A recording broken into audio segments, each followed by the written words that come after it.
Hello everyone, welcome back to my channel. पिछले part में आप लोगों ने सुना था लैंसन एक हॉस्पिटल में एडमिट था और लैंसन ने डॉक्टर से क्वेश्चन किया था कि मुझे इस हॉस्पिटल में किसने एडमिट कराया।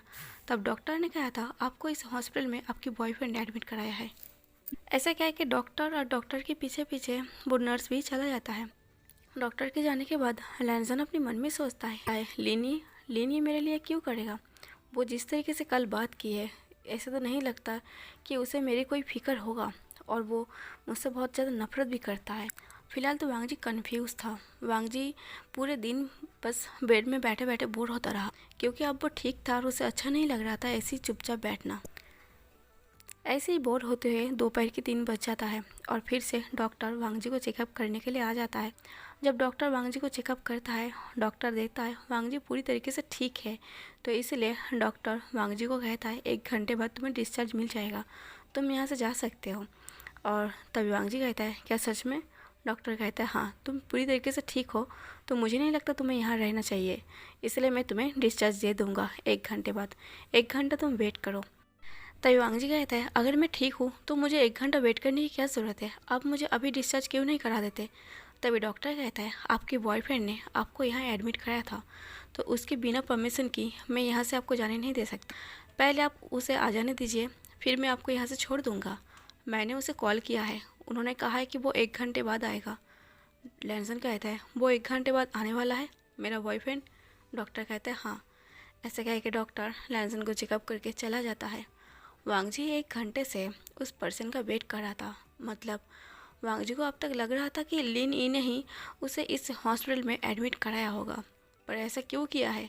लैंसन को जानना था कि ऐसी हमदर्दी दिखाने का क्या फ़ायदा था। क्या उसे डर था अगर उसे कुछ हो जाए तो वो फंस जाएगा? शायद ऐसा ही हुआ होगा। वांग जी ऐसा ही सोच रहा था, पर 1 घंटे बाद वांग जी के पास जो लड़का आता है वो और था, वो लिनी नहीं था। वो लड़का आते ही कहता है हेलो, क्या तुम ठीक हो? वो लड़का दूर से ही वांग जी को ऐसा कहता है, मतलब दरवाजे में ही खड़ा होके। तब वांग जी थोड़े टाइम के लिए कंफ्यूज हो जाता है और उस लड़के की तरफ देखता है। गाइस, अब तक तो आप लोगों को पता चल गया होगा कि वो लड़का कौन है। जब वो लड़का वांग जी के पास आके वही पड़ा सीट पर बैठ जाता है, वांग जी अभी भी कंफ्यूज लुक से बस उस लड़के को देख रहा था। तभी वो लड़का कहता है तुम ठीक हो ना? तभी वांग जी कहता है आप कौन हो? तभी नर्स और डॉक्टर वहाँ पर आ जाता है। वो लड़का कुछ कहता उससे पहले वो डॉक्टर और नर्स आ जाता है। डॉक्टर और नर्स कहता है क्या मतलब है, कौन है, तुम इसे नहीं जानते? वांग जी अभी भी कंफ्यूज था। विंग कहता है डॉक्टर ये मजाक कर रही है, दरअसल हम दोनों के बीच में झगड़ा हुआ था ना, इसलिए वो अब तक मुझसे गुस्सा है। तभी वांग जी बस उस लड़के की तरफ ही देख रहा था। तभी डॉक्टर कहता है तुम्हारे बॉयफ्रेंड कल से तुम्हें लेकर बहुत परेशान है। जैसे ही डॉक्टर ऐसा कहता है तभी वांग जी बस उस लड़के की तरफ कंफ्यूज होकर देख रहा था और वो लड़का भी बस नर्वस होकर अपनी आंखें चुरा रहा था और वांग जी बस उस लड़के को ही देखे जा रहा था, क्योंकि उसने ऐसा क्यों बोला बस यही जानना था। जब डॉक्टर कहता है आप अपने बॉयफ्रेंड को लेकर जा सकते हो, वो आप पूरी तरीके से ठीक है, ऐसे कह के जब डॉक्टर चला जाता है तब वांग जी उस लड़के को कहता है तुमने डॉक्टर को ये क्यों कहा कि मैं तुम्हारा बॉयफ्रेंड हूँ? तभी वो लड़का कहता है पहले तुम अपना नाम बताओ। तभी वांग जी कहता है मेरा नाम जान के कोई फ़ायदा नहीं है, आज के बाद हम कभी नहीं मिलेंगे, बस इतना कहना चाहूँगा, थैंक यू मेरे ऊपर इतना पैसे खर्च करने के लिए। तभी वो लड़का कहता है मेरा नाम विंग है, मैं तुमसे दोबारा मिलना चाहूँगा और तुम मेरा नाम लेके बुलाओ, यही मैं चाहूँगा। तभी वांग जी कहता है कोई ज़रूरत नहीं है। तभी विंग कहता है हाँ मुझे ज़रूरत है, मैं तुमसे दोबारा मिलना चाहूँगा। तभी वांग जी कहता है मेरा एक क्वेश्चन है उसका आंसर दे दो, तुमने डॉक्टर को ये क्यों कहा कि तुम मेरा बॉयफ्रेंड हो? तभी विंग कहता है मुझे नहीं पता तुम कौन हो, वो गुंडे तुम्हें क्यों पीट रहा था, शायद तुम्हें गुंडे होंगे या फिर कोई माफिया या फिर कोई चोर। तभी वांग जी अपनी क्वेश्चन लुक से गुस्से भरी आंखों से वो विंग की तरफ देख रहा था। विंग कहता है देखो मैं नहीं चाहता था कि तुम्हारे साथ मेरा नाम भी खराब हो, क्योंकि मैं तुम्हें वहाँ छोड़ के नहीं आ सकता था, मैं ऐसा लड़का नहीं हूँ, और अगर तुम चोर होए गुंडा होए अगर तुम माफिया होए फिर तो वो केस मेरे ऊपर आ जाएगा ना। तो मैं पुलिस से थोड़ा डरता हूँ, इसलिए मैंने पुलिस को नहीं बुलाया और कुछ तो नाम देना चाहिए था, मैं तुम्हें भाई कहता ये तो तुम्हें अच्छा नहीं लगता ना, इसलिए मैंने कहा कि तुम मेरा बॉयफ्रेंड हो। वांग जी कहता है अच्छा होता तुम मुझे अपना भाई बोलते थे। ऐसे कह के वांग जी उठ के खड़ा होता है और वहाँ से जाने लगता है। विंग वांगजी के पीछे आते हुए कहता है, तुम इतना अजीब क्यों हो? एक थैंक यू तो बोल ही मैंने तुम्हारा मदद की है। तभी वांगजी कहता है थैंक यू। ऐसे कह के वांगजी जब वहाँ से जा रहा था तब विंग अपनी कोल्ड वॉइस में सीरियस होकर कहता है, तुम्हारा मामला क्या है? तब वांगजी विंग की तरफ मुड़ के देखता है। विंग कहता है, मेरा मतलब है तुम्हारे साथ कुछ तो बुरा हुआ है, तुम इतना उखड़े उखड़े क्यों हो, तुम नॉर्मल नहीं हो। वांगजी कहता है, मेरा लाइफ नॉर्मल नहीं है तो मैं कैसे नॉर्मल हो सकता हूँ? ऐसे कह के वांगजी कहता है, मुझसे दोबारा मिलने की कोशिश मत करना। ऐसे कह के वांगजी वहाँ से चला जाता है। विंग अभी भी वहाँ पर खड़ा था सीरियस होके। विंग सोचता है, ऐसे अखरों लड़के से मिलना भी कौन चाहेगा। ऐसा कह के उस बात को वहाँ पर ख़त्म हो चुका था। 1 महीना हो गया था। 1 महीने बाद विंग जब अपनी कॉलेज से अपनी कार में बैठ के घर जा रहा था तब सडनली विंग को वांगजी फिर से दिख जाता है। एक मास्क पहन के वो वहाँ से जा रहा था, वो रोड साइड से गुजर रहा था। तब विंग अच्छे से देखने की कोशिश करते, क्या ये लड़का वही है जो हॉस्पिटल में उसने एडमिट कराया था। विंग कार के अंदर से काफ़ी अच्छे से देखा, गौर से जब देखा विंग को पता चला, हाँ ये लड़का वही है जिसको विंग ने उस गुंडे लोगों से बचाया था और हॉस्पिटल पर एडमिट कराया था। विंग जल्दी से ड्राइवर को कहता है, वेट वेट, कार को रुको, मुझे बाहर जाना है। तभी ड्राइवर कहता है, सर पर मैम ने मना किया है, आपको सीधा घर लेके जाना है मुझे। तभी विंग कहता है, मॉम की चमचे, मुझे बाहर जाना है, मतलब बाहर जाना है, कार को रोको। वो ड्राइवर विंग की बात को सुन लेता है और कार को रोक देता है। विंग जल्दी से कार से बाहर आता है और वांगजी जो पीछे छूट गया था वो वांगजी की तरफ दौड़ते हुए जाता है और कहता है, हे तुम वही हो ना? तभी वांगजी कहता है, मैं वही नहीं हूँ। तभी विंग कहता है, झूठ मत बोलो। वांगजी भी पैदल चल रहा था और विंग भी वांगजी के साथ साथ पैदल चल रहा था। विंग कहता है, एक बात बताओ ना, तुम इतना उखड़े उखड़े क्यों रहते हो? वांगजी कहता है, तुम मुझसे दूर रहोगे वही बेहतर होगा। तभी विंग कहता है, पर मैं तो तुमसे फ्रेंडशिप करने की कोशिश कर रही हूँ, तुम मुझे दूर क्यों भगा रही हो? फ्रेंडशिप करना नॉर्मल बात है। वांगजी एक पल के लिए अपने कदमों को रोक लेता है और विंग की तरफ देखते हुए कहता है, मेरे लिए कुछ भी नॉर्मल नहीं है। नॉर्मल वर्ड सिर्फ तुम लोगों के लिए है, तुम अमीर लोगों के लिए है, मेरे लिए नहीं है। तभी विंग कहता है, अगर नॉर्मल लोगे तो सब कुछ नॉर्मल हो सकता है। वांगजी कहता है, तुम्हें कुछ नहीं पता मेरे बारे में, इसलिए तुम ये बात इतनी आसानी से कह रही हो, तुमने कुछ सहा नहीं है ना, इसलिए बोल रही हो। विंग वांगजी की बात सुन के थोड़े टाइम के लिए साइलेंस हो जाता है, आ जाता है। विंग काफ़ी टाइम से उसकी आंखों को देख रहा था, उसकी आंखों में काफ़ी कुछ विंग को देख रहा था। विंग को ये देख रहा था कि उसकी लाइफ शायद बहुत दर्द से भरा होगा। विंग कहता है, तुम्हारी आंखों में इतना दर्द क्यों है? वांगजी कहता है, मेरी आंखों को पढ़ने की कोशिश मत करो, बस मुझसे दूर रहो, मुझे लोगों से दूर रहना पसंद है, मैं अकेला ही ठीक हूँ। ऐसा कह के वांगजी फिर से जब जा रहा था, विंग फिर से वांगजी के पीछे पीछे जाते हुए कहता है, पर प्लीज़ बात तो कर लो। वांगजी कहता है, हाँ सुन रही हो, तुम बोल सकते हो, तुम्हें जो बोलना है। ऐसा कह के वांगजी ने विंग का मुंह बंद कर दिया था। विंग कहता है, तुम कहाँ रहते हो? वांगजी कहता है, इतना जानने की क्यों ज़रूरत है तुम्हें? विंग कहता है, क्योंकि तुम काफ़ी इंटरेस्टिंग पर्सन हो, मुझे तुम इंटरेस्टिंग लगे। वांगजी एक पल के लिए विंग को गुस्से में देखता है। गुस्से में देखने के बाद वो वहाँ से एक कैब लेता है और उठ के चला जाता है। विंग पूरी तरीके से शॉक्ड हो गया था। विंग सोचता है, मैं अपनी कार से बाहर आके उसके पीछे भाग रही हूँ और वो मुझे यहाँ छोड़ के भाग गया।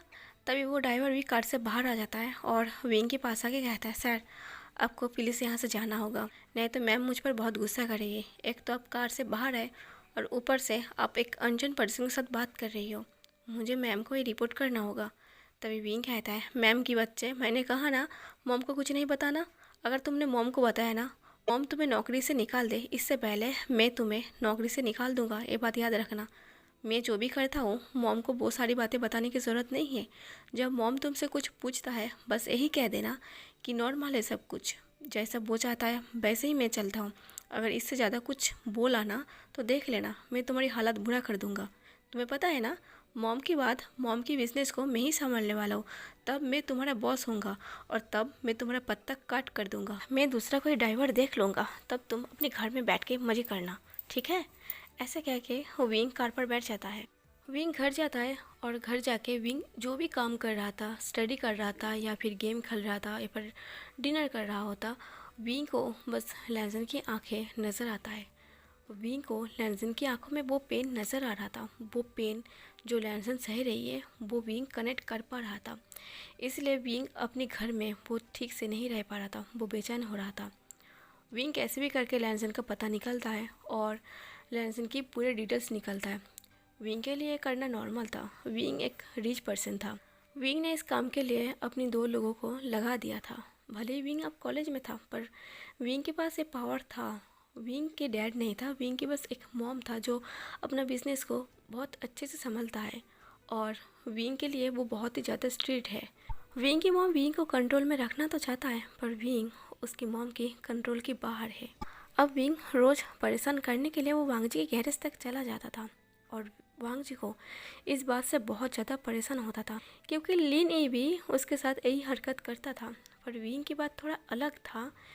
लिन ए आके वहाँ बैठ जाता था और बस वांगजी को काम करते हुए देखता था, और विंग सीधा वांगजी के हाथ बटाता था, मतलब वांगजी के साथ काम करने लग जाता था, वांगजी को हेल्प करता था हर काम में। और विंग ने उस गैरेज की मालिक को भी सबक सिखा दिया था। जब फर्स्ट टाइम विंग वांगजी के साथ काम किया था, वांगजी ने काफ़ी बार मना किया था, काफ़ी गुस्सा दिखाया, काफ़ी धक्का भी दिया था उस गैरेज से बाहर जाने के लिए। पर विंग तो विंग है, वो ढीठ है, जिद्दी है, वो किसी की नहीं सुनता। वांगजी जितना भी उसे रिजेक्ट करे, विंग उसे एक्सेप्ट करके फिर से वो वांगजी के साथ काम करने में लग जाता था। आखिर में वांगजी थक गया था, वो विंग को नहीं संभाल सकता था, और जब एंड में उस गैरेज के मालिक ने वांगजी को पैसे दिए थे, विंग ये देख के बहुत ज़्यादा शॉक था। विंग ने लगभग झगड़ा कर ही लिया था। विंग ने उस गैरेज के मालिक को एक पंच भी मारा था। विंग ने कहा, वो पूरा दिन मेहनत किया और तुम उसे आधे से आधा पैसे दे रही हो, क्यों? तभी वो गैरेज के मालिक कहता है, तुम्हें नहीं पता, इसे कुछ काम नहीं आता। विंग कहता है, तुम्हें पता है, मैं इस चीज़ की पढ़ाई कर रही हूँ, मुझे इस चीज़ की अच्छे से समझ है।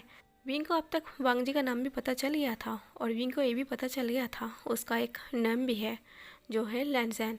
विंग कहता है, लैनसन अपना काम बहुत अच्छे से करता है, उसे इस काम की बहुत ज़्यादा नॉलेज है, वो काफ़ी ज़्यादा इंटेलिजेंट है। आपके गैरेज में जितने भी काम होते हैं वो सारे के सारे लैनसन करता है। इसके मामले में अगर देखा जाए तो हिस्से की, चारों हिस्से के 3 हिस्से, मतलब 3% पैसे उसे लैनबांग जी को देना है, और 1% उसे खुद के लिए रखना है। पर वो उस गैरेज के मालिक है, तो इसलिए पैसे आधा आधा आना चाहिए। ऐसे कह के विंग ने उस ऑनर को एक पंच मारा था, जिसके डर से उस ऑनर ने अब वांग जी को पूरे पैसे देने लगे थे। मतलब पूरे दिन में उस गैरेज में जो भी अर्न होता था, वो आधा गैरेज के मालिक लेता था और आधा वांगजी लेता था। पर वांगजी को अच्छा नहीं लगता था, क्योंकि उस काम में विंग भी हाथ बटाता था, मतलब विंग भी वांगजी का हेल्प करता था। पर विंग को ये सब कुछ नहीं चाहिए था, विंग को बस वांगजी का साथ रहना अच्छा लगता था। विंग ने वांगजी को फ्रेंड बनाया था, इसलिए वांगजी इस बात को थोड़ा नॉर्मल लेता था और डरता भी था उसे लोगों के पास रहने में। विंग जिस तरीके से लैनसन के साथ अटैच हो रहा था, वांगजी को इस बात से डर लग रहा था। एक दिन फाइनली विंग अपनी दिल की बात वांगजी को बता ही देता है। वो वांगजी को अपनी प्यार की, अपनी फीलिंग्स प्रपोज कर देता है। जब विंग ने अपना प्यार कन्फेस किया था वांगजी के सामने, वांगजी इतना ज़्यादा गुस्सा हो गया, वांगजी खींच के एक थप्पड़ विंग की मुंह पर मार दिया था। शायद ये थप्पड़ लिनी के मुंह पर पड़ना चाहिए था, पर वो गुस्सा आज जाके विंग के ऊपर पड़ा। विंग थोड़े टाइम के लिए शॉक्ड हो गया था। विंग अपनी फेस पर हाथ रख लिया था। विंग कहता है, तुमने मुझे थप्पड़ क्यों मारा? मैंने तो सिर्फ तुमसे प्यार किया है, बस वही कन्फेस किया है। वांगजी कहता है, तुमने अब तक फ्रेंड बोला था, इसलिए मैंने इस बात को नॉर्मल लिया था, पर अब तुमने वो गलती कर बैठा है, तुमने मुझसे प्यार कर बैठा है। तभी विंग कहता है, क्या प्यार करना कोई गलती है? वांगजी कहता है, बिल्कुल, मेरे लिए एक गलती है, मेरे लिए एक सज़ा है, जो सज़ा मैं फिर से नहीं लेना चाहता। विंग कहता है, तुम क्या बोल रही हो? वांगजी कुछ नहीं कहता। वांगजी बस इतना कहता है, मुझसे दूर रहो, कल से मेरी गैरेज में मत आना। ऐसा कह के वांगजी जब जा रहा था, विंग गुस्से में लैंजन को खींचता है और उसकी कॉलर को टाइटली पकड़ते हुए अपनी ओर खींचता है और कहता है, हमेशा इतना गुस्सा दिखाना ज़रूरी है क्या? तुमने मुझे थप्पड़ मारा, फिर भी मैंने कुछ नहीं कहा, पर तुम मेरे प्यार को एक्सेप्ट नहीं करना चाहते। वो बात अलग है कि अगर मैं तुम्हें पसंद नहीं हूँ, वो बात अलग है कि तुम्हें मुझसे प्यार नहीं है। पर इतना डीप लाइन क्यों कह रही हो? तुम्हें क्या प्रॉब्लम है, वो तो तुम बता ही सकते हो। अगर तुम मुझे एक फ्रेंड मानते हो तो तुम्हें अपनी दिल की बातें बताना चाहिए। आखिर प्रॉब्लम क्या है? मुझ में कमी क्या है? मैं तुमसे प्यार करता हूँ। वांग जी कहता है, कमी तुम में कुछ नहीं है, कमी मुझ में है। मैं लोगों के ऊपर अब भरोसा नहीं करता और करना भी नहीं चाहूँगी। विंग कहता है, पर क्यों? वांग जी कहता है, मैं बताना ज़रूरी नहीं समझता। विंग कहता है, मैं तुम्हें 2 साल से जानता हूँ। 2 साल बाद मैंने तुम्हें अपना प्यार का कन्फेस इसलिए किया क्योंकि अगले हफ्ते मैं यहाँ से जा रही हूँ अपनी स्टडी कंप्लीट करने के लिए। मैं 2 साल के बाद लौटूंगा। इसलिए मैं चाहता था कि मैं तुम्हें अपने प्यार के कन्फेस करके जाऊँ, पर तुमने तो मुझे सीधा थप्पड़ ही मार दिया। वांग जी की आंखों में आंसू आ जाता है और कहता है सॉरी, शायद किसी और का गुस्सा मैंने तुम पर निकाल दिया। विंग कहता है सॉरी कहने की ज़रूरत नहीं है। तुमने मुझे थप्पड़ मारा, मुझे बुरा नहीं लगा, पर मुझे तब बुरा लगता है जब तुम मुझसे बातें छुपाते हो। 2 साल से हम दोनों एक दूसरे को जानते हैं, इतना तो हक है मैं तुम्हारे बारे में कुछ पता कर सकूं। तब वांग जी कहता है मैं किसी के प्यार का लायक नहीं हूँ। अगर लायक भी होता तो मैं अब किसी को लायक नहीं समझता। तभी विंग कहता है बात क्या है, क्या तुम बोलना चाहोगे? वांग जी वहीं पर खड़ा होके वो सारी बातें बताता है, बचपन से लेके तब तक की जब तक लीनी ने उसे धोखा दिया था, उसे डंप किया था।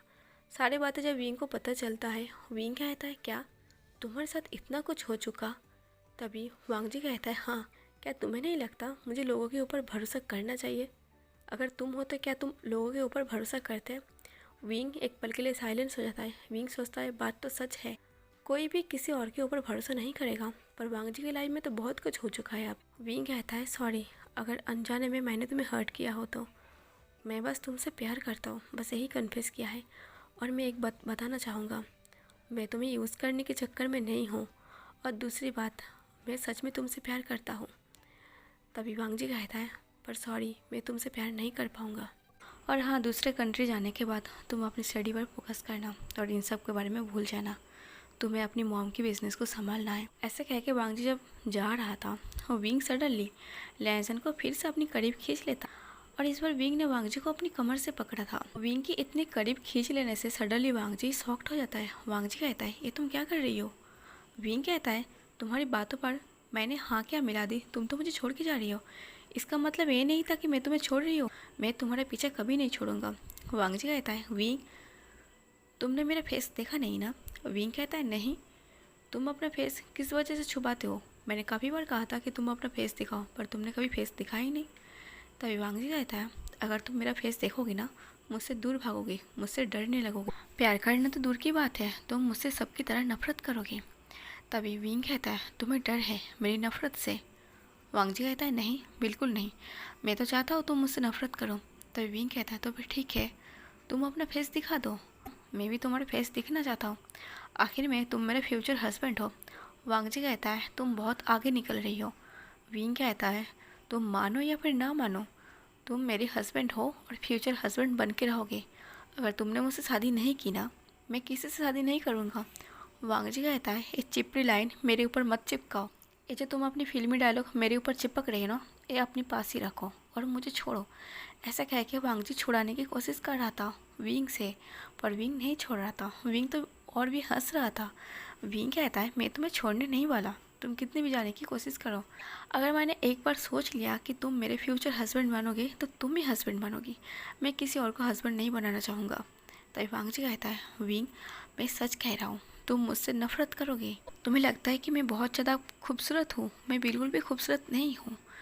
विंग कहता है वो मेरी मैटर है, वो मेरी प्रॉब्लम है। वांग जी कहता है ठीक है, तुम मेरा फेस देखो, शायद मेरा फेस देखने के बाद ही तुम मेरा पीछे छोड़ोगे, और जो तुम्हारा फिल्मी डायलॉग है ना, ये भी पीछे छूट जाएगा, तुम भूल जाओगी। ऐसे कह के वांग जी विंग से अलग होता है और अपना मास्क हटा देता है और कहता है अब देखो मेरा फेस, अब तुम्हें लग रहा मैं ब्यूटीफुल हूँ, अब तो तुम मेरा पीछा करना छोड़ दोगे ना? तभी विंग करीब से वांग जी को फेस को देखने लगा। वांग जी को देख के विंग पूरा साइलेंट था, और वांग जी को भी समझ में आ चुका था कि सबके तरह विंग भी डर चुका है, और सब लोगों ने जैसे वांग जी को अपनी लाइफ से दूर फेंका था, विंग भी फेंक देगा। और वांग जी को इस बात से कोई अफसोस नहीं था। वांग जी चाहता था विंग उसे छोड़ के चला जाए, पर विंग कुछ सेकंड बाद अपनी मुंह खोलता है और कहता है क्या है तुम्हारी फेस में? वांग जी कहता है तुम्हें दिखाई नहीं दे रहा? विंग कहता है नहीं, मुझे तो कुछ दिखाई नहीं दे रहा, मुझे सिर्फ तुम्हारी फेस पर एक टैटू दिख रहा। कहाँ से किया है टैटू? वांग जी को बहुत ज़्यादा गुस्सा आ रहा था। वांग जी कहता है तुम मेरे साथ मजाक कर रही हो? विंग कहता है बिल्कुल नहीं, तुम्हारी फेस पर ये जो मार्क है, जो स्कैरी है, वो एक टैटू की तरह है, मुझे तो देखने में एक टैटू लग रही है। वांग जी सरप्राइज होकर विंग की तरफ देख रहा था। विंग कहता है इतना सरप्राइज क्यों हो? सरप्राइज होने वाली कोई बात नहीं है, तुमने चांद को देखा है? चांद में भी एक काला सा दाग है, फिर भी वो बहुत ज़्यादा खूबसूरत है, वो अपने आसमान में चमकता रहता है। बिल्कुल तुम उसकी तरह हो।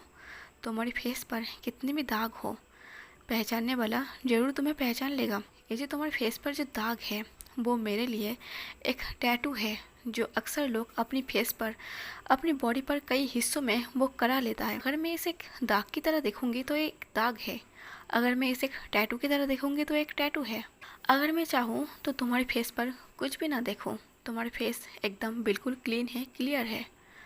अगर मैं चाहूँ तुम्हारी फेस को चांद की तरह देख सकता हूँ। तभी वांग जी विंग की बातों से और भी ज़्यादा सरप्राइज हो जाता है।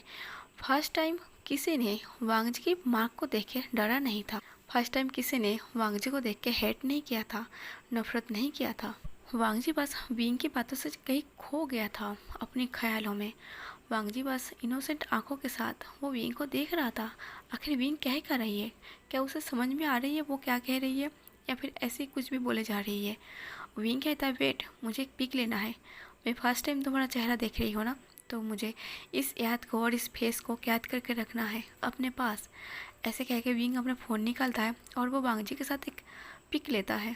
विंग कहता है हर टाइम तो मैं तुम्हारे साथ नहीं रह सकता, तुम्हारा जो ब्यूटीफुल फेस है मुझे हर टाइम देखना है, इसलिए मैं जब भी तुम्हें मिस करूँगी मैं तुम्हारी फेस को देखूँगी, हम दोनों की इस तस्वीर को देखूँगी और मैं महसूस करूँगी तुम मेरे एकदम पास हो।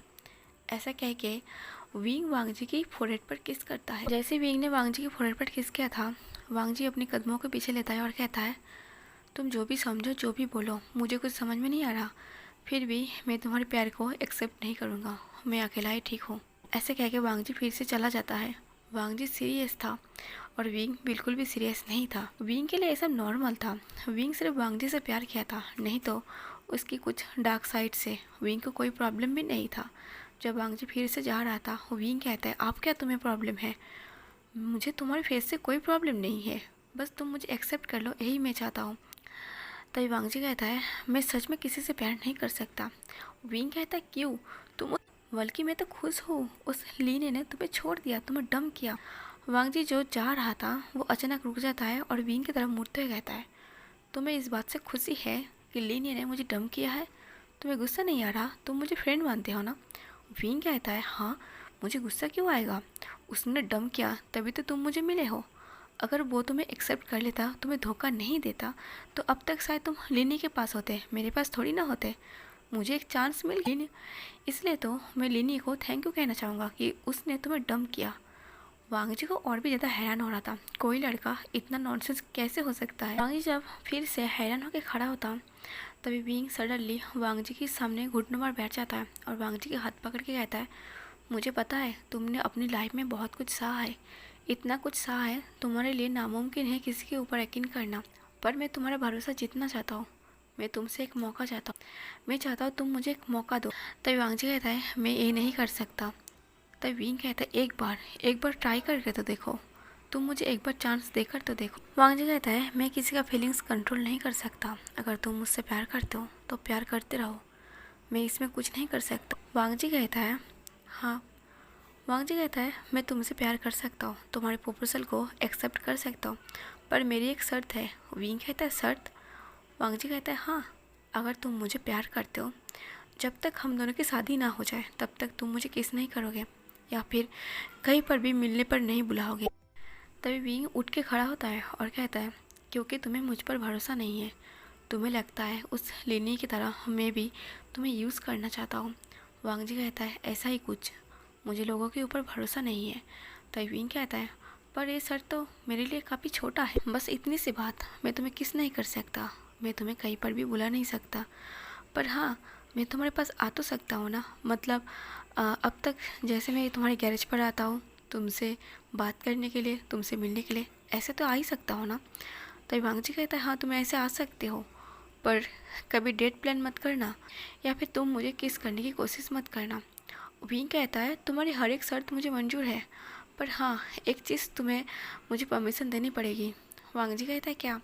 विंग कहता है मैं तुमसे बहुत ज़्यादा प्यार करता हूँ, इतना ज़्यादा प्यार शायद मेरे लिए कंट्रोल करना थोड़ा मुश्किल है, जब मुझसे कंट्रोल नहीं होगा तो मैं तुम्हारी फोrehead पर ज़रूर किस करूँगा। वांग जी कुछ नहीं कहता, वांग जी साइलेंस हो जाता है। विंग कहता है तो तुम्हारा शर्त मैं मंजूर करता हूँ, अगर शादी होने तक मैं तुम्हें किस नहीं करता, मैं तुम्हें नहीं बुलाता, तो तुम मुझे शादी करोगे ना? हम दोनों सीधे हनीमून नाइट पर ये सब करेंगे। तभी वांग जी कुछ नहीं कहता, वांग जी वहाँ से चला जाता है। तभी सीजन कहता है और ऐसे ही वांग जी की लाइफ रहा और विंग के साथ उसका लव स्टोरी फिर से स्टार्ट हुआ। और जैसे कि वांग जी ने शर्त रखा था, जब तक उन दोनों की शादी ना हो वो दोनों एक दूसरे को किस नहीं करेंगे या फिर ऐसे वैसी कुछ हरकतें नहीं करेंगे। और विंग ने वांग जी का ट्रस्ट जीता था और विंग के बिहेवियर को देखते हुए वांग जी भी विंग से प्यार कर ही बैठता है और फाइनली वो दोनों शादी करता है।